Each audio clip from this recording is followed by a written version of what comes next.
अस्सलाम वालेकुम नाजरीन, मैं हूं रामीन सैयद और आप देख रहे हैं प्रोग्राम ज़ेरे बहस। नाजरीन, सियासी जमातों में बज़ाहिर इस बात पर तो कंसेंसस नज़र आ रहा है कि मुल्क के हालात अगर ठीक करने हैं तो मिलकर बैठना होगा और मुज़ाकिरात करने होंगे। मगर ये मुज़ाकिरात किसने किससे करने हैं, मुज़ाकिरात का एजेंडा क्या होगा, किसके पास किसको ऑफ़र करने के लिए क्या है, इस पर अभी तक कंसेंसस होता नज़र नहीं आ रहा। स्पेशली पार्टीज़ के अपने ही अंदर मुख्तलिफ रहनुमा मुज़ाकिरात को लेकर मुख्तलिफ राय का इजहार करते हुए नज़र आ रहे हैं। नून लीग की तरफ से तहरीक इंसाफ से मुज़ाकिरात करने की बातें तो हो रही हैं। नवाज शरीफ साहब ने भी कल ये कह दिया था कि अगर आवाम के मसाइल हल करने हैं तो PTI समेत सबको इकट्ठा बैठना पड़ेगा। मगर फिर नून लीग के ही ख्वाजा आसिफ और एहसन इकबाल इसके मुखालिफ नज़र आ रहे हैं। दूसरी तरफ PTI भी इस पर अनसर्टेन है। बैरिस्टर गौहर का बयान सामने आता है कि कोई PTI रुकन असम्बली लीगी क़यादत या रहनुमाओं से मुज़ाकिरात के लिए राब्ते में नहीं है। फिर उन्होंने ये भी कहा कि PTI ने ना ही मुज़ाकिरात की कोई ऑफ़र दी है और ना ही कोई फेवर मांगी है। मगर दूसरी तरफ तहरीक तहफ़्फ़ुज़ आईन पाकिस्तान जो अपोजिशन का एक ग्रैंड अलायंस है और इसके सरबराह महमूद खान अचकज़ई जिन्हें PTI ने मुज़ाकिरात का मैंडेट दिया हुआ है, उन्होंने इस बात की तस्दीक़ की कि नून लीग की जानिब से मुज़ाकिरात की पेशकश हुई है। तो मुज़ाकिरात किस रुख जाएँ, क्या एजेंडा है इन मुज़ाकिरात का, इसी पर बात करेंगे। प्रोग्राम के पहले हिस्से में हमें ज्वाइन कर रहे हैं सीनियर तज़कियाकार नजमुल साक़िब साहब, राव खालिद साहब और साक़िब बशीर हमारे साथ मौजूद हैं। आप सभी का बहुत शुक्रिया। नजमुल साक़िब साहब, घूम फिर कर बात फिर वहीं आ जाती है कि मुज़ाकिरात करने हैं नहीं करने ठीक है, लेकिन मुज़ाकिरात आखिर करने किस चीज़ पर हैं, ये क्लैरिटी आपको मिल पाई है अभी तक?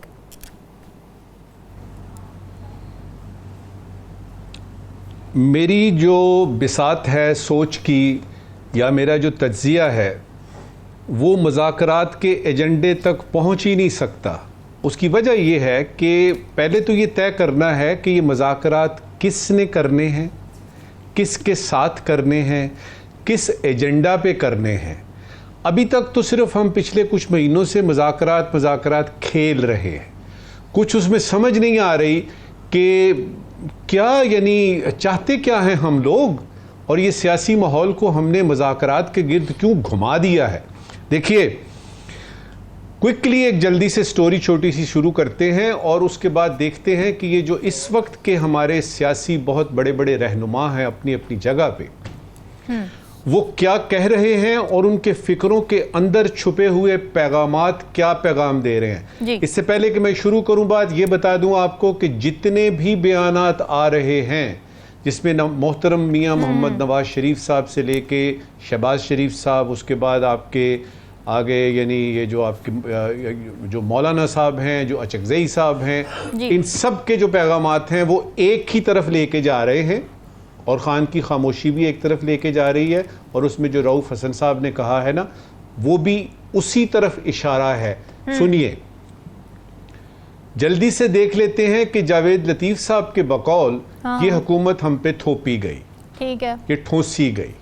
तो इसका मतलब है मुझे और किसी और को कहने की ज़रूरत ही नहीं है कि ये हुकूमत कैसे बनी, वो तो साफ नज़र आ गया। अब इस हुकूमत को चलाना है, एक होमवर्क मिला है। ना मईशत संभल रही है, ना खान संभाला जा रहा है, ना ही बैरूनी दबाव कम हो रहा है, और लोगों की हालत ज़ार जो है वो इस कदर है कि ये 2 महीने का बिजली का रिलीफ वगैरह कोई उस पर जूं पे नहीं, यानी पाकिस्तान की माशी सूरत हाल पे उसके कान पे जूं तक नहीं रेंगी। अच्छा, अब क्या किया जाए? अब होता ये है कि एक बड़े पुरअसरार तरीके से 7 साढ़े 7 बजे सुबह के वक्त जो है वो अडयाला जेल में एक मुलाकात होती है और फिर हमें पता लगता है जी जलसा मनसूख हो गया। आज हमें पता लगा कि दूसरा जलसा भी मनसूख हो गया जी। उसके बाद से ये सारी रेवरबरेशंस, ये जो है ना चेमगोइयाँ शुरू हुई हैं और अब पता ये लग रहा है, कहानी इस वक्त यहाँ पे आई हुई है कि हुकूमत वक्त हत्ता के मोहतरम मियां मोहम्मद नवाज शरीफ साहब भी, जो कि एक तरफ बैठे थे और सिर्फ पंजाब खेल रहे थे, उन्होंने भी कह दिया मुज़ाकरात। इसका मतलब क्या हुआ कि हुकूमत इस वक्त जो है वो मुज़ाकरात में संजीदा है। खान से बात करना चाहती है। क्यों करना चाहती है, यहां पे आके जो है वो मैं आपको ले आता हूं आज, और ये 4-5 जो बयानात हैं ये देख लेते हैं और वो समत आपको बताने की कोशिश करते हैं जिस समत में ये सारे लोग, खासतौर पे हुकूमत वक्त के लोग दौड़ रहे हैं और दूसरी तरफ जो है वो चेहरे पे सिर्फ एक मुस्कुराहट है। अच्छा। आइए सबसे पहले देखते हैं जी, मोहतरम नवाज शरीफ साहब कहते हैं कि सियासी क़यादत को मिल बैठने की ज़रूरत है। भाई अभी क्यों ज़रूरत है? हाँ। ये जब हुकूमत बनी थी उस वक्त क्यों नहीं ये ज़रूरत पेश आई, तो आपको समझ आएगी कि कुछ नया हुआ है, कुछ नया होने वाला है। अच्छा जी, सियासी जमातों, हुकूमतों और इदारों को मिलकर बैठकर फैसले करने चाहिए, और अगर पीटीआई को भी साथ मिलाकर फैसले करने थे कि अवाम सामने थे, तो ये अचानक इस वक्त क्यों, पहले क्यों नहीं ख्याल आया? पहले क्यों नहीं ख्याल आया कि मुल्क की एक बहुत बड़ी सियासी जमात पीटीआई का जो लीडर है, जो कायद है, जो उनका बानी है, वो जेल में है, ये अभी क्यों ख्याल आ रहा है? आगे चलिए। इमरान खान ने मुझे हुकूमत से मुज़ाकरात का इख्तियार दिया, अचकज़ई साहब फरमाते हैं, वो किसी और ज़िम्न में था, वो किसी और चीज़ के लिए था। वो इख्तियार आपको वो आईन तहफ़्फ़ुज़ पाकिस्तान, वो तहरीक के सिलसिले में था। ये मुज़ाकरात की बात तो जो है ये किसी बहुत बड़े अहम मौजू के ऊपर हो रही है। खान आपको खामोश नज़र आ रहा है, लेकिन रऊफ़ हसन साहब ने ये कहा है, और यहाँ से आपको मेरा तज्ज़िया जो है वो समझ में आ जाएगा कि ये किस समत में जा रहा है। रऊफ़ हसन ने कहा है कि इस्टेब्लिशमेंट और पीटीआई का आपस में बातचीत करना अशद ज़रूरी है, एब्सोल्युटली एसेंशियल। यहां पे आगे बात ख़त्म हो गई कि कुछ हो रहा है, और मेरा तज्ज़िया ये कहता है कि मज़ाकरात जो असल में मज़ाकरात हैं, जिसकी बुनियाद पे ही ये हुकूमत बनती है या हुकूमत बिगड़ती है या लोग लंदन चले जाते हैं या बहुत बड़े बड़े चेंजेस आते हैं, मेरे तज्ज़िये के मुताबिक वो मुज़ाकरात ऑलरेडी शुरू हो चुके हैं और सही जगह पे शुरू हुए हुए हैं और सही लोगों के साथ हो रहे हैं। इसका नतीजा क्या निकलता है ये हम देखेंगे। ये आखिरी बात जो है ना नवाज शरीफ साहब की, इसमें आपको इस जो मेरे तज्ज़िया है उसमें नजर आएगा आपको कि इशारा किस तरफ वो कर रहे हैं कि कौन किधर मुज़ाकरात कर रहा है। और ये इस वक्त की आखिरी बात है।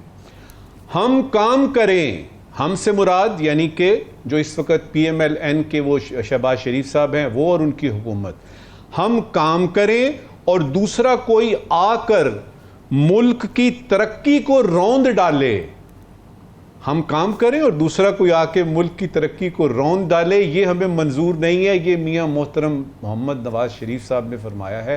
वो कौन है रामीन जो अचानक आ सकता है और इस तरक्की को रौंद सकता है, और ये काम जो कर रहे हैं लोग, इसको कौन सत्यानाश कौन मार सकता है? ये मैं आप पे और आपके लाखों नाजरीन पे छोड़ता हूँ। राव खालिद साहब, नवाज शरीफ साहब की अगर स्पेसिफिकली बात कर लें तो उनकी ये जो पुकार है कि जी सब आके इकट्ठे बैठ जाएं, पीटीआई समेत सब मेरे साथ बैठ जाएं और मसले हल करने हैं लोगों के, आपको इस पुकार में कहीं छुपी हुई डेस्परेशन नज़र आ रही है? कोई मसला है जो उनको तंग कर रहा है?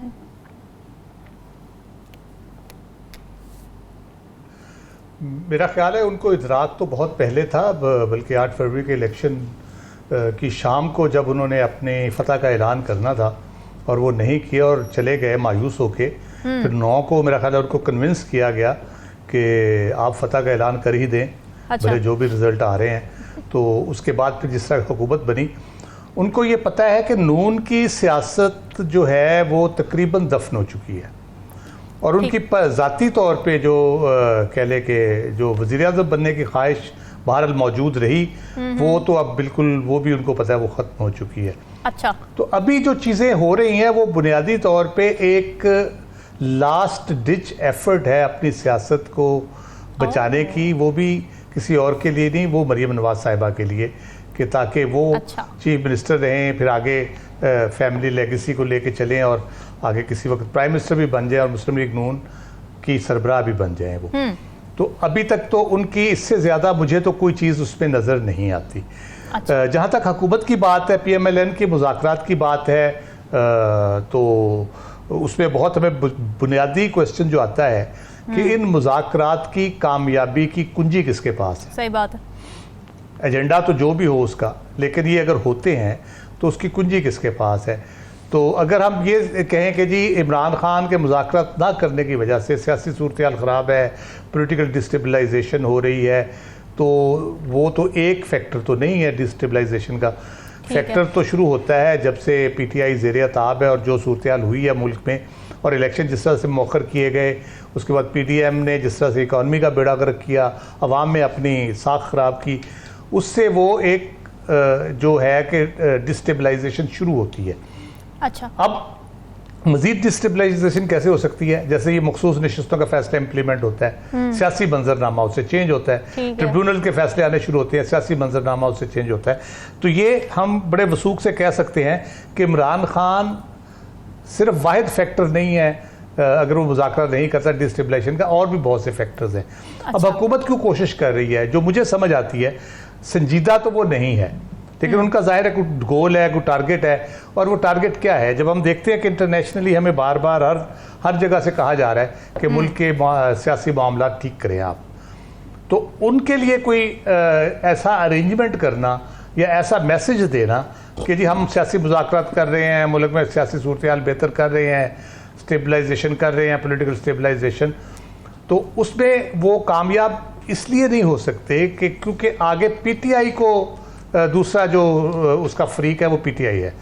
पीटीआई की तरफ से बड़ा कह ले कि एक्सप्रेस वे में कहना चाहिए कि हाँ जी हम भी मुज़ाकरात कर रहे हैं और हम सूरत हाल को बेहतर करने की कोशिश कर रहे हैं, मुल्क की माशी सूरत हाल के लिए जो एजेंडा एक IMF कह रहा है या बाकी जो हो रहे हैं हम उसको भी सपोर्ट कर रहे हैं।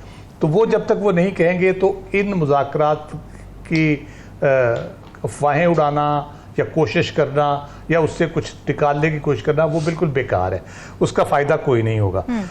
बात यह है कि जो आखिर घूम फिर के जो बात आती है, मेरा ख्याल है मियां नवाज शरीफ भी शायद उस तरफ जाना चाह रहे हैं, क्योंकि उन्होंने जो अपनी जो पॉलिटिकल अलायंस है उसको स्ट्रेंथन करने के लिए काविश शुरू की है। जो वो जब इकट्ठा होने की बात करते हैं तो वो उन एलिमेंट्स की बात करते हैं, बेसिकली सारी जमातों का तो नाम लेते हैं, लेकिन उन एलिमेंट्स की बात करते हैं जिनके साथ वो ट्रेडिशनली रहे हैं, जिसमें बलूचिस्तान की पार्टीज़ हैं, चकजई साहब हैं, मौलाना फजलुर रहमान है, सारा पीपल्स पार्टी और पीटीआई के अलावा जितनी बाकी जमातें हैं उनके साथ उनका अलायंस रहा है। IGI में भी था और उसके बाद भी रहा है, और अभी भी PDM में भी था।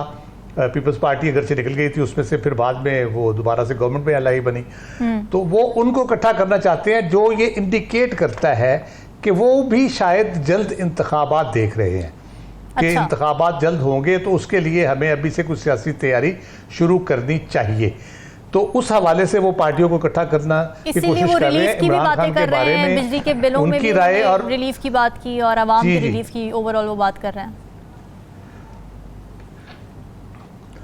जी बिल्कुल, वो भी कर रहे हैं। वो बल्दियाती इंतखाबात में जब हम बात करेंगे तो वो मैं आपको बताऊंगा कि वो क्यों कर रहे हैं ये बातें और मतबा नज़र उसमें क्या है उनका। अच्छा, इमरान खान नवाज शरीफ के बारे में जो राय रखते हैं, नवाज शरीफ इमरान खान के बारे में जो राय रखते हैं, पंजाब में ये दो राइवल फोर्सेस हैं जो आमने सामने एक दूसरे के, कौन तगड़ा है कौन हल्का है ये अलग बात, लेकिन ये हैं, ये इकट्ठे नहीं हो सकते। चाहे मुज़ाकरात अगर करेंगे तो इंतखाबात पे ही होंगे उनके साथ, अदरवाइज किसी पे नहीं हो सकते। अगर गवर्नमेंट एस्टेब्लिशमेंट के कहने पे मुज़ाकरात का डोल डाल रही है तो फिर यकीनन पीटीआई भी आगे बढ़ेगी। अच्छा। क्योंकि उनको पता होगा कि अगर ये इनके पीछे है तो फिर जो कमिटमेंट्स होंगी वो ऑनर भी होंगी। अदरवाइज हुकूमत के हाथ में, हम बार बार कह चुके, पीटीआई को देने के लिए कुछ नहीं है। और रऊफ हसन साहब का आज का बयान कोट किया नजर साहब ने, तो वो फिर सोने पे सुहागा है। मुज़ाकरात की बातें होती हैं, इधर कुछ और शुरू हो जाता है। इसी तरह नून के अंदर एक मुज़ाकरात की बातें, उधर कुछ और शुरू हो जाता है। तो मुझे कोई बहुत सीरियस काविश ये नहीं लग रही, ये बस किसी को बताने के लिए हो रहा है कि जी हाँ जी हम कुछ करना चाहते हैं इस मामले में। लेकिन राव खालिद साहब, फिर वही बात है ना कि अगर इन मुज़ाकरात का एंड यही निकलना है कि नून लीग के हाथ से हुकूमत चली जाए, तो फिर नून लीग के लिए तो लूज लूज सिचुएशन है। देखिए, नून लीग के लिए नहीं है, अभी जो सूरत हाल है ना वो तो पाकिस्तान के लिए ये सिचुएशन पैदा हो रही है। तो इसलिए इन मसाइल का हल होना बहुत ज़रूरी है। मैं यही कह रहा हूँ कि ये चक्करबाजियाँ, चालबाजियाँ इस तरह घुमाने से 2-4 महीने ले लेना, ब्रीदिंग स्पेस कुछ साल की ले लें, लेकिन जब तक आप जो सही प्रॉब्लम्स है उनको एड्रेस नहीं करेंगे तो ये मसाइल का हल नहीं निकलेगा। मसाइल क्या है? Legitimacy of the government, right, ठीक है, जहाँ से पॉलिटिकल इंस्टेबिलिटी निकल रही है आपकी, और नालायकी उसके ऊपर कि आप कुछ कर नहीं पा रहे क्योंकि आपको इंटरनेशनल सपोर्ट आपने 2-2.5 सालों में ज़ाया कर दी है। जो लोग आपकी मदद करना चाहते थे, आपके साथ खड़ा होना चाहते थे, उनको आपने अपने आप से दूर कर लिया और जो वो कहते हैं वो आप करने को तैयार नहीं है, तो इसलिए ये मामला ठीक नहीं होंगे। ये नून का या पीटीआई या पीपल्स पार्टी का अब नहीं है, हुकूमत किसकी जाती है किसकी रहती है। अब पाकिस्तान का मसला ये बन गया है, पाकिस्तान के मुआशी सूरत हाल, पाकिस्तान के सियासी इस्तेहकाम का मसला है। हमें तो है, इसलिए मेरा ख्याल है सियासतदानों को है इस बात का एहसास, जितनी जल्दी किसी जी हम तो एहसास दिलाने की कोशिश कर सकते हैं। अब को बंदा कुर्सी, अगर उसको कुर्सी प्यारी है और पाकिस्तान प्यारा नहीं है तो मैं तो कुछ नहीं कर सकता। फिर तो लोगों ने पहले भी उनसे बदला लिया है इसी बात का, और लोग फिर बदला लेंगे उनसे, फिर उनको बताएंगे कि आप कुर्सी से चिपके रहोगे तो कुर्सी भले आप ले जाओ लेकिन पाकिस्तान से आपका कोई ताल्लुक नहीं है। ठीक है साकिब, पीटीआई को क्या सूट करता है सिचुएशन में, क्योंकि पीटीआई से भी कोई बहुत ज़्यादा सर्टेन स्टेटमेंट्स नहीं सामने आ रही, कंफ्यूजिंग स्टेटमेंट्स हैं, वहाँ से भी मुतज़ाद स्टेटमेंट्स सामने आ रही हैं। बैरिस्टर गौहर कुछ कहते हैं, फिर जो महमूद खान अचकज़ई साहब हैं वो कुछ कहते हैं। वो बेशक पीटीआई के हिस्सा तो नहीं है लेकिन उस अपोजिशन अलायंस का तो हिस्सा है जिनको मैंडेट पीटीआई ने दिया हुआ है बातचीत का। पीटीआई को क्या सूट करता है सिचुएशन में, क्या सोच रही है पीटीआई? एक तो ये कल से ये डिस्कशन शुरू हुई है कि पीटीआई और हुकूमत के दरमियान मुज़ाकरात का जो मामला है, इस पे एग्जैक्टली कोई 15-16 घंटे के बाद जो स्टेटमेंट अडियाला जेल से आएगी, क्योंकि कल वहाँ पे हेयरिंग है 10 बजे, 12 बजे वो स्टेटमेंट देंगे और 2 बजे वो बाहर मीडिया पे आ जाएगी। उस पे एग्जैक्टली क्या स्टांस है पीटीआई का वो पता चलेगा, क्योंकि पीटीआई के बैरिस्टर गौहर ने कहा कि हमने मैंडेट दिया हुआ है महमूद खान अचकज़ई साहब को, और असद कैसर साहब भी इसी तरह की बात कर रहे हैं कि हमने तो कभी इनकार नहीं किया मुज़ाकरात का।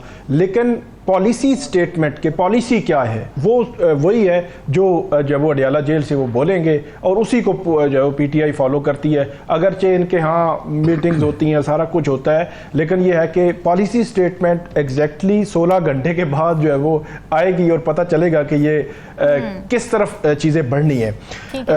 अब जो सवाल है कि वो क्या दे सकते हैं, क्या ले सकते हैं, क्या इसका जो है वो हल क्या हो सकता है। हल तो वो फिर वही बात है कि री इलेक्शन ही है, क्योंकि वो बात करते हैं मैंडेट की कि मैंडेट हमें वापस करें, हमें जो मखसूस नशिस्तें हैं वो हमें जो है वो वापस की जाए। सिस्टम पूरा उनके खिलाफ इस्तेमाल हो रहा है, उनके खिलाफ केसेस हैं, उनके जो पार्टी लीडरशिप भी है, कारकुनान भी हैं, कुछ लापता हैं, कुछ जेलों में हैं, कुछ के खिलाफ केसेस हैं।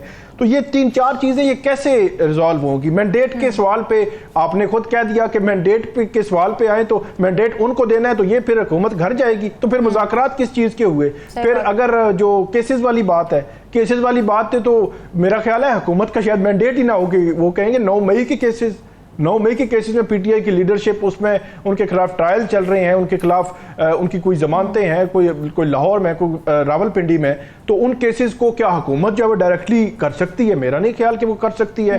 तो ये 3-4 मुतालबात ऐसे हैं कि इनका कोई हल बज़ाहिर नज़र नहीं आता। कुछ दरमियाना हल जो है वो ये हो सकता है। अब एक तरफ आप देखें कि जब मैंडेट की बात होगी तो वहाँ पे तो फिर जो वज़ीर आज़म हैं, वज़ीर आला हैं, नवाज शरीफ साहब हैं, हमजा शहबाज हैं, उनकी जो नशिस्तें हैं उनके खिलाफ भी इलेक्शन पिटीशन जो है पेंडिंग है, बड़े स्ट्रॉन्ग केसेस हैं। तो उनको फिर कहाँ पे लेकर जाएंगे कि अगर ट्रिब्यूनल ही सिर्फ एक्टिव हो जाएं कि वो एक्टिवली काम करना शुरू कर दें, अगले 2-3 माह में वो कोई रिजल्ट्स देना शुरू कर दें, फॉर्म 45 मांग लें, तो वो सिचुएशन जो है वो किसी और तरफ चल पड़ेगी कि मुल्क का वज़ीर आज़म और वज़ीर आला जो है उनके इलेक्शंस पर भी सवालात। तो ये एक ऐसी सिचुएशन है, इस सिचुएशन में किसी रिजॉल्व की तरफ जाना, कोई हल, कोई दरमियाना रास्ता बज़ाहिर नज़र नहीं आता। अब हल हो क्या सकता है, या इमरान खान साहब जो उनकी पॉलिसी है वो क्या मुमकिन तौर पर हो सकती है। वैसे उनको मौलाना फजल रहमान से जो है वो कुछ ये वो ले सकते हैं पॉलिसी कैसे जो है चलानी है, कि मौलाना पीटीआई से भी मिल रहे हैं, मौलाना सदर आसिफ अली जरदारी साहब का इस्तकबाल भी कर रहे हैं और वो कह रहे हैं हमारे पुराने ताल्लुकात हैं। मौलाना वज़ीर आज़म से भी मिल रहे हैं, वज़ीर आज़म से भी मिल रहे हैं। उनकी पार्टी लीडरशिप कह रही है कि एक्चुअली मौलाना है, मतलब जो सिस्टम को ऊपर नीचे कर सकते हैं, मौलाना की जो कद काट है वो बड़ा है, वो उनकी लीडरशिप कह रही है। हालांकि 8 फरवरी के बाद आज तक मौलाना का मुकदमा पूरी हुकूमत और सिस्टम के खिलाफ है कि इलेक्शन से उनको आउट किया गया, इलेक्शन चोरी हुआ, कैसे उनको जो है वो सिस्टम से बाहर रखा गया। तो इसके बावजूद वो मिल रहे हैं। वैसे पीटीआई का जो ओवरऑल मिजाज है अगर 2018 में जब जो इमरान खान साहब की हुकूमत आई तब से ऑनवर्ड जो उस वक्त की अपोजिशन थी, शहबाज शरीफ थे या दूसरे थे, उन्होंने बार बार मुज़ाकरात की ऑफर की, बार बार जो मिसाक मईशत की बात भी होती रही, इस तरह की बातें होती रही। लेकिन उस वक्त हुकूमत में होते हुए भी उन्होंने जो आसिफ अली जरदारी साहब या पीपल्स पार्टी है और मुस्लिम लीग नून के साथ उस तरह हाथ नहीं मिलाया। हालांकि वो अगर मिलाते, मुज़ाकरात की टेबल पर ले आते, उनकी हुकूमत जो है वो मजबूत होती। तब से लेकर अब तक ओवरऑल पॉलिसी देखी जाए तो पीटीआई या इमरान खान साहब ये समझते हैं कि उनका एजेंडा, उनका वोट, उनका जो वर्कर है वो इस बुनियाद पर उनके साथ है कि दो पार्टीज को वो चैलेंज कर रहे हैं। हाँ। तो अब ये देखना है कि कल जो है वो क्या स्टेटमेंट उनकी जानिब से आती है कि वो ये मुज़ाकरात के हक में है भी या नहीं है। नाज़रीन, डिस्कशन का सिलसिला जारी है, वक्त एक ब्रेक का, स्टे विद अस।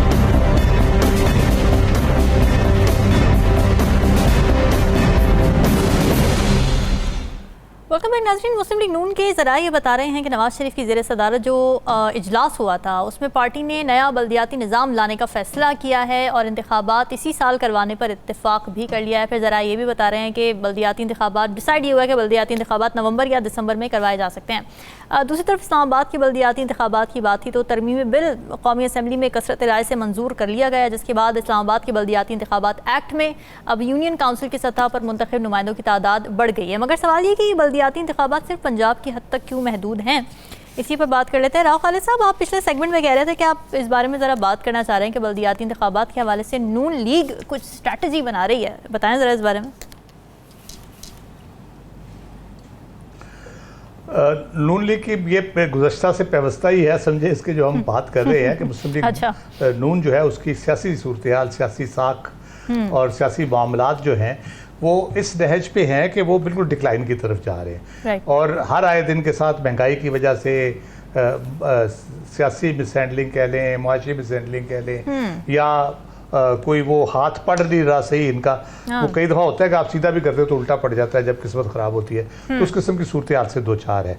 अब उसमें से जो दो तीन ऑप्शंस हैं, एक तो हम इंतखाबात की बात करते हैं, जनरल इलेक्शंस की बात करते हैं, दूसरी जो उसमें है कि एक बल्दियाती इंतखाबात, क्या जो अवामी सतह पे कोई ऐसी सूरत हाल पैदा हो चुकी है कि अगर बल्दियाती इंतखाबात हो तो मुस्लिम लीग नून कोई उसमें कोई कमाल कर देगी या कोई मौजज़ा हो जाएगा? मेरा ख्याल है अभी तक वो नहीं है। आप जो पैकेज की बात कर रही थी वो मैं उसकी बात कर रहा था कि पैकेज जो अनाउंस कर रहे हैं और जो चीज़ें कर रहे हैं, सोलर पैनल दे रहे हैं, बिजली के बिलों में, फिर घर बनाने की अभी बात की है। डॉक्टर अमजद साकिब साहब मिले हैं, अखूवत के जो सरबराह हैं, छोटे घर 4 मरले के अपार्टमेंट्स की कोई सरकारी ज़मीनों पर मुख्तलिफ शहरों में बनाने की बात की जा रही है। तो आवाम को रिलीफ देने के हवाले से, आवाम को सहूलतें देने के हवाले से, आवाम को रिहाइश छत देने के हवाले से ये जो इक़दाम किए जा रहे हैं बुनियादी तौर पर ये वही सियासी साख अपनी बहाल करने की एक कोशिश की जा रही है। अच्छा। तो इन पैकेजेस को जल्द से जल्द इम्प्लीमेंट करके, तो पहले टेस्ट के तौर पे जो पहला टेस्ट वो अपना करना चाहते हैं वो बल्दियाती इंतखाबात में करना चाहते हैं कि हम इस सारी चीज़ें करने के बाद क्या हम इस काबिल हो गए हैं कि हमको अपनी पॉलिटिकल स्पेस बढ़ा सके हैं, या पंजाब में जो वैसे ओवरऑल राव खालिद साहब पंजाब में क्या लोगों की राय है इस वक्त नून लीग की हुकूमत को लेके या मरीम नवाज की हुकूमत को लेके या उनकी गवर्नेंस को लेके?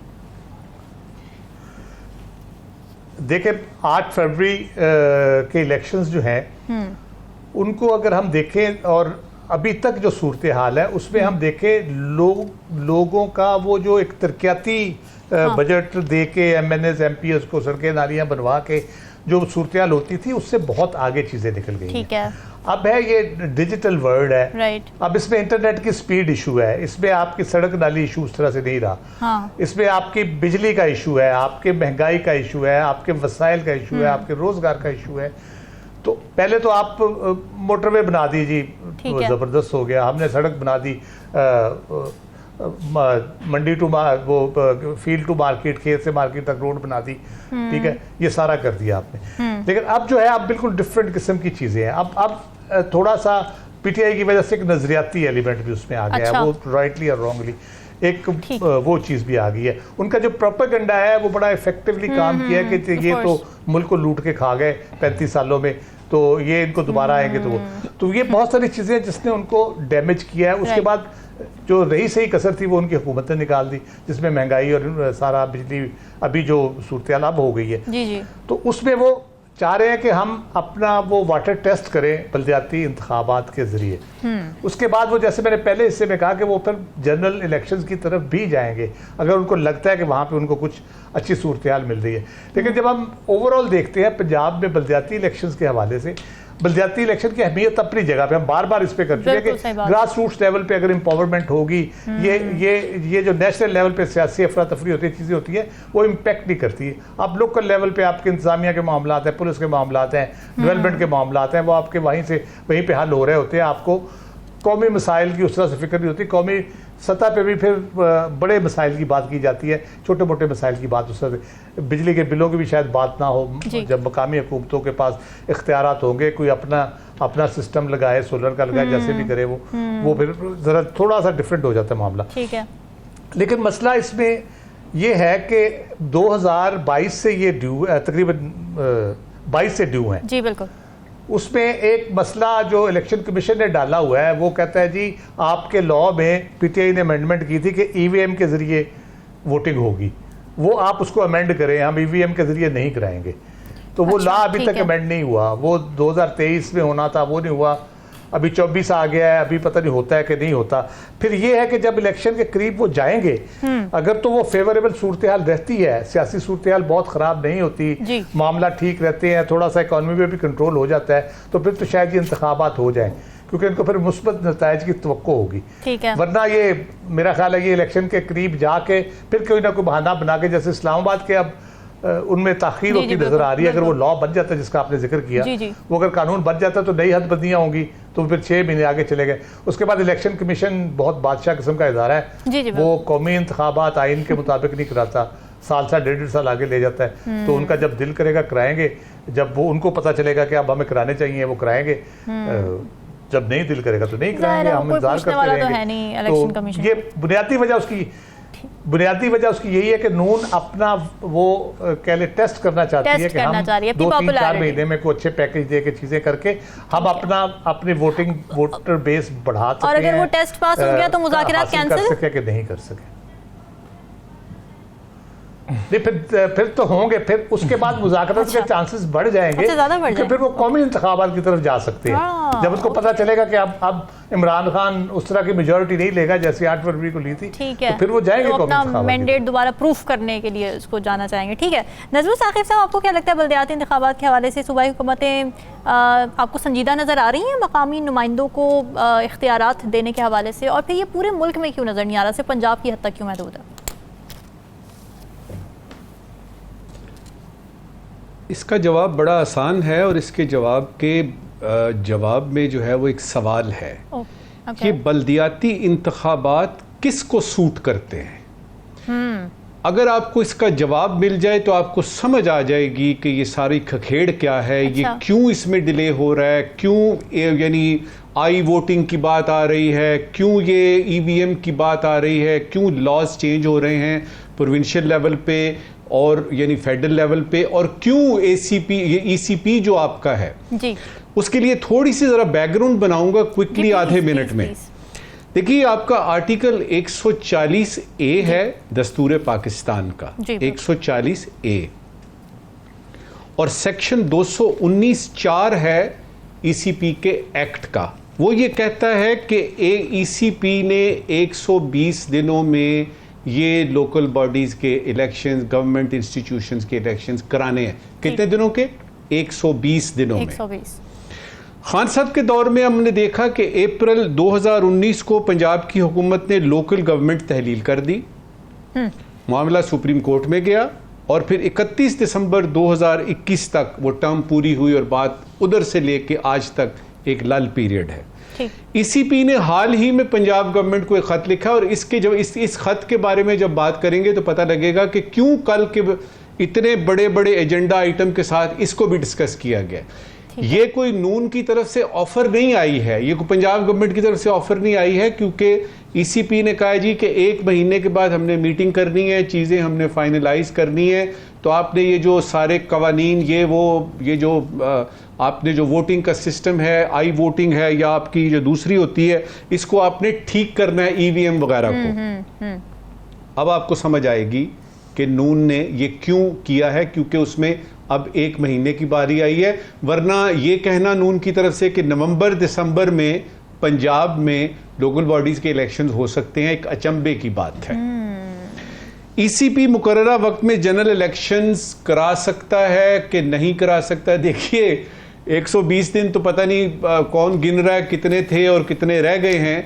मुझे ये बताइएगा कि ये इलेक्शन कमीशन जो कि जनरल इलेक्शंस की कोई डेट फिक्स नहीं कर सका और ये इंतजार करता रहा कि ऊपर से कोई चौथे या 5वें आसमान से ऑर्डर आएगा तो उसके बाद फिर ऐलान करेंगे और उसके बाद वो होगा। वो इलेक्शन कमीशन इस सिलसिले में क्या कर सकता है, तो ये इट इज एनीबडीज गेस।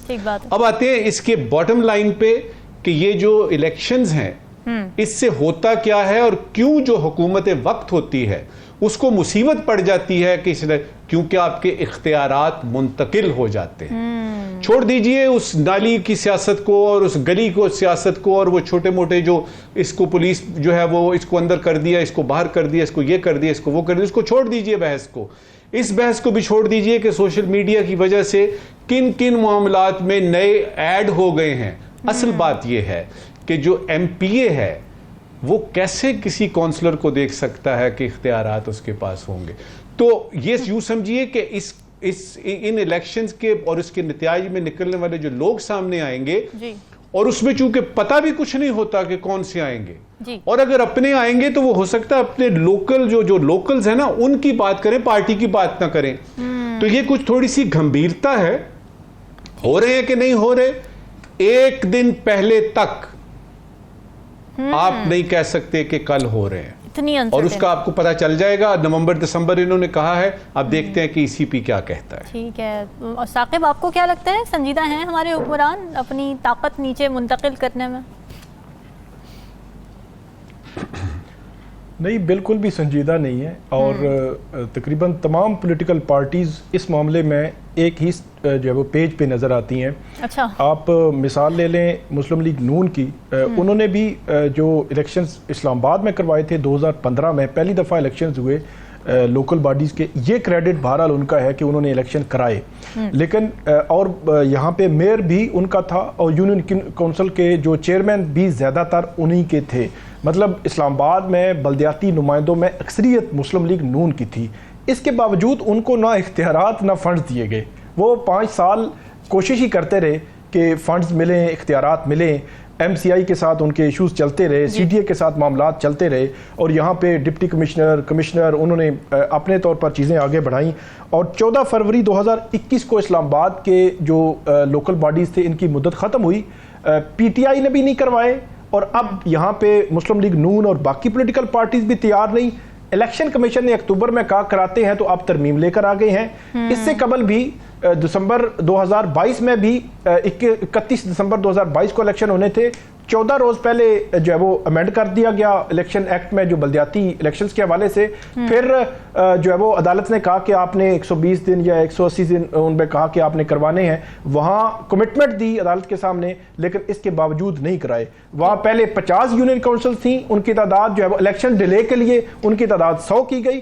फिर इलेक्शन डिले के लिए उनकी तादाद 125 कर दी गई, और अदालत ने कहा कि आप 125 से आगे आपने नहीं जाना। ये कमिटमेंट दी इन्होंने, मेरे ख्याल में मार्च या अप्रैल की बात है 2023 की। तो अब जो है वो अगस्त में आकर इन्होंने उस इलेक्शन को दोबारा डिले के लिए दोबारा जो है वो एक्ट में तरमीम कर दी। ये असल में डिले करने के लिए जो तरीकाकार जो है वो अपनाया जा रहा है, और उसमें जो डर और खौफ ही बज़ाहिर लग रहा है कि वो अगर जाएंगे इलेक्शन में तो पता नहीं क्या सिचुएशन बनेगी। पंजाब के इलेक्शन की जहाँ तक बात है, पंजाब में जब पीटीआई की गवर्नमेंट आई थी तो बल्दियाती इंतखाबात हो चुके थे, मुस्लिम लीग नून के बल्दियाती नुमाइंदे एक्टिव थे और सारी चीज़ें आगे जा रही थी, उनको काम नहीं करने दिया पीटीआई ने। पहले पंजाब में मुस्लिम लीग नून की गवर्नमेंट थी, उन्होंने काम नहीं करने दिया, उनको गैर फाल कर दिया, सुप्रीम कोर्ट के ऑर्डर, फिर भी इंप्लीमेंटेशन नहीं हुई, वो भी ख़त्म हो गए। अब 2000 जब से ये आए हैं, 2022 से फिर 23, अब 24 आ गया, ये बात चल रही है कि बल्दियाती इलेक्शन पंजाब में कराने हैं, जो एक्ट है बल्दियाती एक्ट है वहाँ उसमें तब्दीली करनी है, वो चल तो रही हैं बातें, लेकिन अभी बज़ाहिर लग नहीं रहा। और मेरा ये ख्याल है कि अगरचे मुस्लिम लीग नून की ये ख्वाहिश है कि वो जो है वो, क्योंकि 8 फरवरी इलेक्शंस के जो एक्चुअल रिजल्ट्स हैं उसने मुस्लिम लीग नून को बहुत परेशान किया है पंजाब में खास तौर पर। अच्छा। तो वो ये चाहेंगे तो जरूर कि वो जिस किस्म की जो पॉलिसीज ला रही हैं या रिलीफ पैकेजेस दे रहे हैं कि अवाम तक पहुंच रहा है, उसकी रिफ्लेक्शन आए, लेकिन मेरा ख्याल है बहुत कबल अज वक्त है। अभी 8 फरवरी लोग भूले नहीं है। 8 फरवरी इलेक्शन के रिजल्ट्स कैसे आए, क्योंकि मीडिया या सोशल मीडिया, डिजिटल मीडिया इतना वाइब्रेंट है कि देहात में बैठे बंदे को भी एक्चुअल पिक्चर पता है कि एक्चुअली हुआ क्या है, और उसमें इलेक्शन कमीशन भी जिम्मेदार है, सारी चीजें, और इसका सारा बर्डन फिर मुस्लिम लीग नून पे है। इस वक्त अगर इलेक्शंस हुए, इवन दिसंबर में भी इलेक्शन हो, मेरा नहीं ख्याल कि दिसंबर में भी इलेक्शन होंगे। अगर मुस्लिम लीग नून ने इलेक्शन करवाने होते तो यहाँ इस्लामाबाद वाले इलेक्शन को होने देते अक्टूबर में, जो उन्होंने तरमीम करनी थी वो बाद में कर लेते, या कुछ में कोई, ये क्लियर कट पता चल रहा है कि वो इलेक्शन नहीं करवाना चाहते। और पंजाब में भी मुझे नहीं लगता कि वो इख्तियारात निचली सतह तक जो है वो करेंगे, वहां पर जाने के सपोर्ट करेंगे। क्योंकि एक और बात है, एक आखिरी बात, कि जो हमेशा से जो स्ट्रांग जो इलेक्शन बल्दियाती इदारे एक्टिव रहे हैं, इख्तियारात की निचली सतह तक मुंतकिली हुई है, वो जो है वो गैर जमहूरी जो कुव्वतें हैं, या जब हुकूमतें आई हैं, या मुशर्रफ दौर जो परवेज़ मुशर्रफ का दौर था, तब आखिरी बार एक्टिवली वो जो ये बल्दियाती इदारे थे एक्टिव थे उस दौर में। उसके बाद जो हमारी जमहूरी हुकूमतें हैं, ये MPA MNA और उस सतह पर तो होते हैं, लेकिन निचली सतह पर इख्तियारात की तकसीम से पता नहीं क्यों डरते हैं। ठीक बात है, पता नहीं क्यों डरते हैं, बहुत अनफॉर्चुनेट बात। जमहूरियत का हुस्न ही इख्तियारात की मुंतकली में है। यहाँ लेते हैं एक ब्रेक, स्टे विद अस।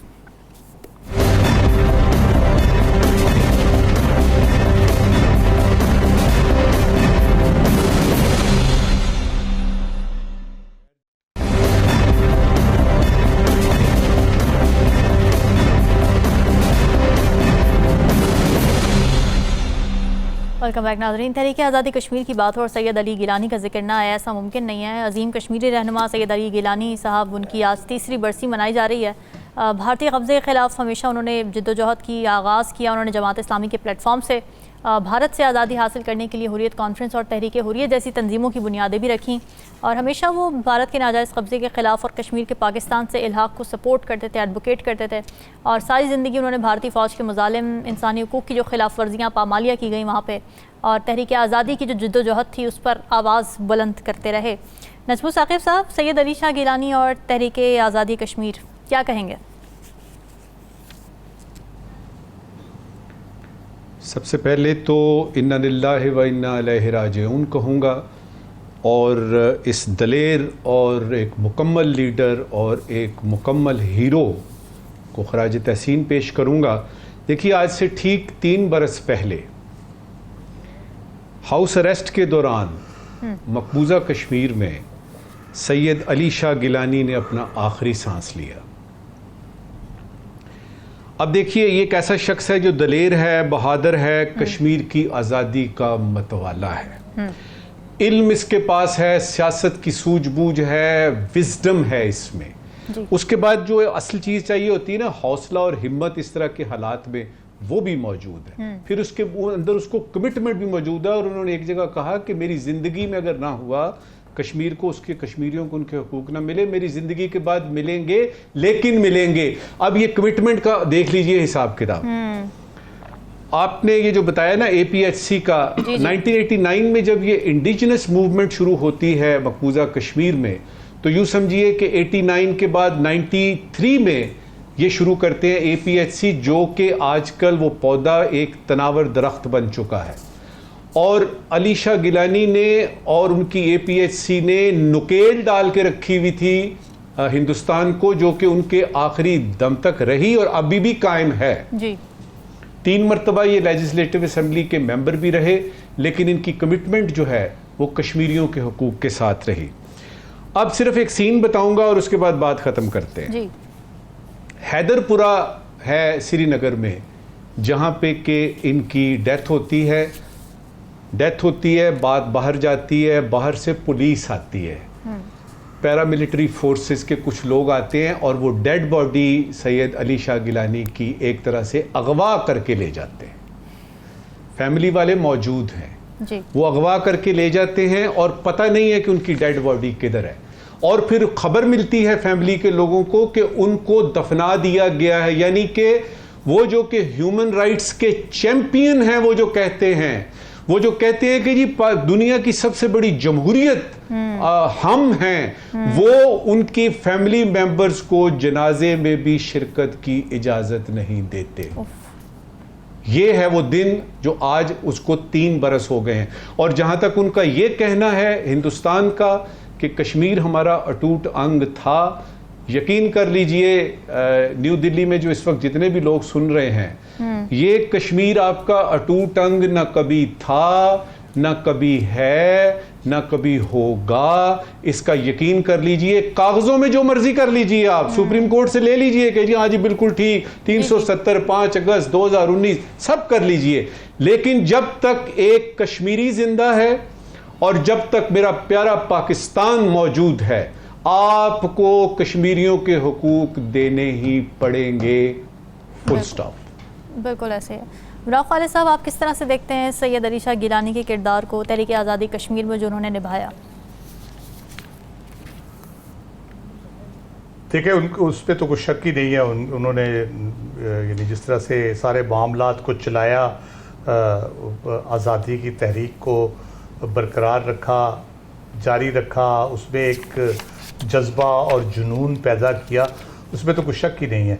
और उन्होंने जिस तरह से किया, उससे कितना खौफजदा थे, जो नजम साहब ने आखिरी बात की कि वो वफात के बाद भी इतने खौफजदा थे कि उनको घर वालों को दफनाने की इजाज़त नहीं दी कि कहीं ये जाँ भाग शख्स भी कोई बहुत बड़ा हमारे लिए मसला ना बन जाए। तो इतना ज़्यादा उनका कह ले के असर व रसूख था कश्मीर के हवाले से, कश्मीर की आज़ादी के हवाले से।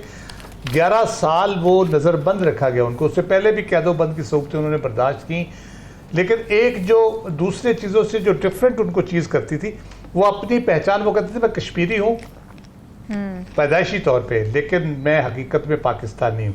वो पाकिस्तानी अपने आप को हमेशा अपनी पहचान पाकिस्तानी के तौर पे कराते थे, और हमेशा उन्होंने इलाके पाकिस्तान की बात की। बड़ी ज़ोर की तहरीक चली एक ज़माने में, एक कश्मीर की आज़ादी के हवाले से कि एक इंडिपेंडेंट उसको होना चाहिए।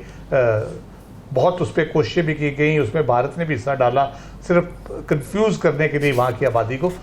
लेकिन at the end of the day अब जाके सारे ये समझ रहे हैं कि सैयद अली गिलानी ने जो स्टैंड लिया था वो बिल्कुल दुरुस्त था, और वो बिल्कुल उनका अंदाज़ा भी दुरुस्त था, उनकी सोच भी दुरुस्त थी, उनका विजन भी जो था बिल्कुल क्लियर था कि ये कश्मीर जो है ये पाकिस्तान का हिस्सा बनेगा तो तब ही ये मामला ठीक हो गया, अदरवाइज़ ये नहीं ठीक होंगे।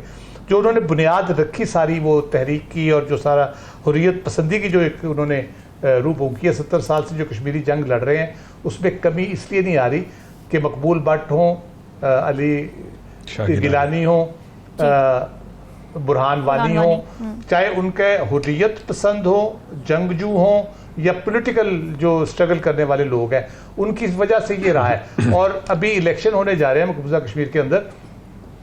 सैयद अली गिलानी की जो कंट्रीब्यूशन है वो कर्ज है कश्मीरियों के ऊपर, उनकी आज़ादी के हवाले से, उनके हकूक़ के हवाले से, और इस कर्ज को इस इलेक्शन में उन्होंने उतारना है और ये बताना है सैयद अली गिलानी को कि आपने जो हमें जज्बा दिया था, जो हमें एक उम्मीद दी थी, जो हमें बताया था कि हम आज़ादी हासिल करेंगे, तो उसका हम कर्ज ये आज उतार रहे हैं और मोदी को बता रहे हैं कि तुम 370 लगा के करके सारा कुछ ये कुछ नहीं कर सकते यहाँ पे इतना 5 साल करने के बावजूद भी।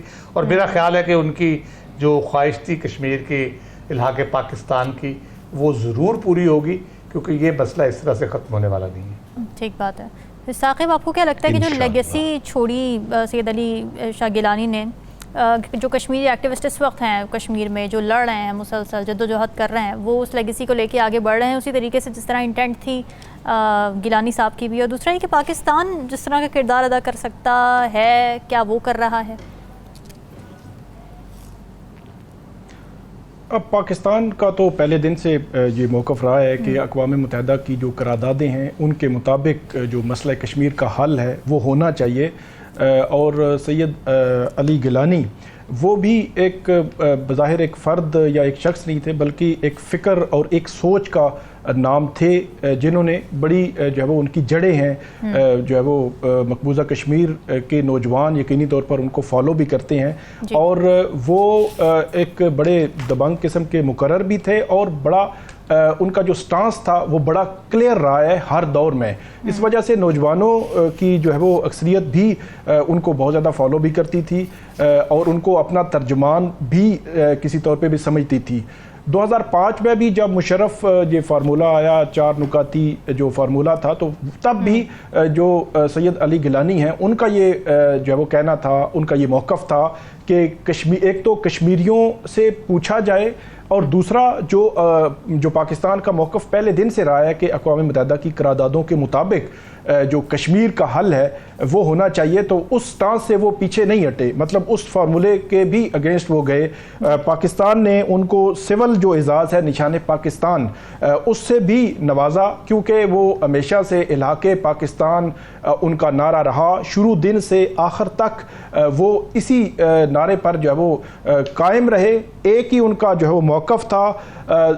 वहाँ पे जो मुख्तलिफ जो तंजीमें थीं उनमें इख्तलाफात भी बाज़ औक़ात हुए। हमने देखा कि जो बुरहान वानी की शहादत थी, उस शहादत के बाद ये मीर वाइज़ उमर फ़ारूक, ये सैयद अली गिलानी, यासीन मलिक, ये तमाम जो है वो यकजा हुए, एक ज़ुबान हुए, जो है वो जो कश्मीरियों के लिए जो जद्दोजहद थी उसके लिए उन्होंने आवाज़ जो है वो बुलंद की।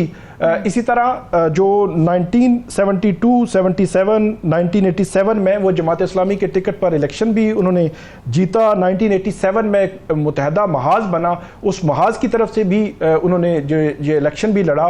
बाद में उन्होंने एक प्रिंसिपल स्टांस पे इस्तीफ़े भी दिए। तो ओवरऑल अगर देखा जाए तो कश्मीरियों की जो जद्दोजहद है उसमें अली शाह गिलानी जो है उनका नाम जो है वो रोज़े रोशन की तरह आयां रहेगा। और उनकी जो फ़िक्र है, जो सोच है, मेरा ये ख्याल है कि आज भी वहाँ पे मौजूद है। और जो जद्दोजहद कर रहे हैं वह नौजवान हैं या बूढ़े हैं, वहाँ जो कश्मीरी अपनी आज़ादी के लिए जद्दोजहद कर रहे हैं वो उनको यकीनी तौर पर फॉलो भी कर रहे हैं। नजमा साकिब साहब, ये जो इलेक्शंस होने वाले, राव खालिद साहब ने भी जिक्र किया, मैं चाहती हूँ आप भी इस पर कमेंट कर दें कि इलेक्शंस भी होने वाले हैं कश्मीर में और काफ़ी अर्से बाद होने वाले हैं। और ये खदशा जाहिर किया जा रहा है कि ज़ाहिर है मोदी की जो हुकूमत अभी बनी है वो भी बड़ी कमज़ोर बनी, बड़ी मुश्किल से बनी, लेकिन कश्मीर में तो वो मज़ीद अनपॉपुलर है, तो मज़ीद उनको सुक्की का सामना हो सकता है। किसी बहुत बड़े हैरान कुन वाक़े की तरफ मैं देख रहा हूँ। और मैं ये देख रहा हूँ कि जिस तरह से वो 400 सीटें उन्होंने लेनी थी अपने हिंदुस्तान में, अपने उस जनरल इलेक्शन में, और उनको इतने सा उसमें से हिस्सा मिला। इस वक्त भी मेरा ख्याल है एक सरप्राइज़ उनका इंतज़ार कर रहा है रामीन। और मुझे पूरा यकीन है कि अब जबकि मकबूजा कश्मीर के लोगों को पता चल गया है इसकी हैसियत का, आपके जो बीजेपी है या उसकी जो हिंदुत्वा सारी हिसाब किताब हैं उनके अज़ाइम का पता लग गया है, उनको सही मानों में पता लग, और ये वही है जिन्होंने वोटिंग करनी है, वो बताएंगे कि क्या सूरत हाल है। अब उसमें सिर्फ एक चीज़ है कि आपके कुछ होते हैं रामीन दुश्मन जो आपकी दोस्तों की शक्ल में होते हैं, सिर्फ उनसे डर लगता है। वो जो पास हैं, जो कहते हैं कि जी हम कश्मीरियों के हुकूक के लिए लड़ेंगे, लेकिन वो मिले होते हैं कहीं और जगह पे, उनके डांडे मिलते हैं, उनसे डर लगता है। अगर वो बीच में ना हो तो मोदी साहब, नरेंद्र मोदी साहब जो हैं वो एक बहुत बड़े सरप्राइज के लिए तैयार रहे। आपको लगता है कि पॉलिटिकली जो कश्मीर में इस वक्त एग्जिस्टेंस है, वो एक तो हुर्रियत पसंद रहनुमा ज़ाहिर है, दूसरे जो पॉलिटिकल रहनुमा है वहाँ पे जो कि मुस्लिम बेस्ड को रिप्रेजेंट करते हैं, आपको लगता है कि ये सही अक्कासी करते हैं कश्मीरियों की, उनके हुकूक की? इस पे शॉर्ट कमेंट कर दीजिएगा। बिल्कुल करते हैं। जिस तरह ये सारे नाम लिए हैं ना हमने, ये सारे कमिटेड लोग हैं Right. जो कि कश्मीर और कश्मीरियों की जो हुकूक हैं उनके बारे में ना सिर्फ बात की इन्होंने, बल्कि उनको, लेकिन चंद एक ऐसे कैरेक्टर होते हैं और ये सिर्फ कश्मीर में नहीं होते, ये दुनिया भर में होते हैं जी। जो दोस्त नहीं होते लेकिन दोस्तों में रहते हैं। ये मसला जो है वो, और उसमें मुझे इस दफा लगता है कि जो एक कश्मीरी है ना वहां का, मकबूजा कश्मीर का, उसको अपने हुकूक का और उसका मुस्तकबिल जो सामने है, एक तरफ तो ये स्ट्रगल चल रही है जो 1989 से शुरू हुई और अभी तक उसमें सिर्फ बढ़ावा आ रहा है। जी जी, सवालात पर आ जाए नजमुल साकिब साहब, क्या सवालात लेकर नाजरीन के लिए? जी बहुत शुक्रिया रामीन। दो खबरें हैं, क्विकली बताते हैं कि सरकारी मुलाजमीन का प्रोविडेंट फंड कम किया जा रहा है। दूसरी खबर है सरकारी मुलाजमीन की पेंशन को किसी भी वक्त कम किया जा सकता है या ऑल टुगेदर ख़त्म किया जा सकता है। अल्लाह करे ये दोनों खबरें गलत हों। ज़रूरी सवाल ये है कि क्या सरकारी अखराजात में किसी और तरीके से कमी नहीं हो सकती, या मुल्क का सारा कर्जा आपने सरकारी अफसरों की पेंशन से ही यानी अदा करना है? Very important. आज का गैर जरूरी सवाल, एक और खबर मिली है इसी सिलसिले में। राइट साइजिंग कमेटी थी जी एक, उसके एक रुकन है कैसर बंगाली साहब, उन्होंने इस्तीफा दे दिया है। वो कहते हैं कि हुकूमत अखराजात कम करने में संजीदा नहीं है। गैर जरूरी सवाल ये है कि जब बात ना बन रही हो या माहौल गैर संजीदा हो तो क्या ओहदे से दस्तबरदार हो जाना चाहिए खुद ही कि नहीं होना चाहिए? नाज़रीन ये सवालात आपके लिए छोड़ के जब तक जरूर दीजिएगा, हमें दीजिए इजाजत। अल्लाह हाफ़िज़।